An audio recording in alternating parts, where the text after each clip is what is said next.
कोई forward block नहीं है, कोई ग्रुप नहीं है पीटीआई में, ये कहना था बैरिस्टर गौहर का।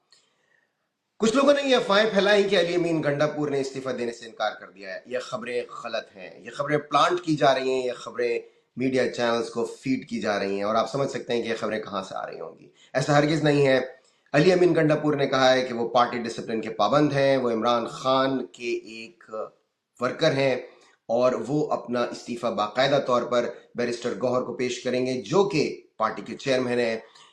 कानूनी तौर पर, आईनी तौर पर उनका इस्तीफा गवर्नर के पास जाएगा, क्योंकि वो विफाक के नुमाइंदे होते हैं सूबे में, जो भी गवर्नर होते हैं, और सब पीपल्स पार्टी के गवर्नर हैं फैसल करीम कुंडी, उनके पास उनका इस्तीफा जाएगा। और आपको पता है कि उसके बाद जाहिर एक पूरा अमल है, कोई केयरटेकर भी आ सकता है, चीफ मिनिस्टर को पूरी सेटअप बन सकता है, और फिर उसके बाद बाकायदा तौर पर एक नए जो वजीर आला हैं उनका इंतखाब हो सकता है इसकी नौबत ही ना आए, इस दौरान ही नए वजीर आला का इंतखाब हो जाए। इसलिए ये अफवाहें कि अली अमीन गंडापुर ने इनकार कर दिया है इस्तीफा देने से, ये गलत खबरें हैं।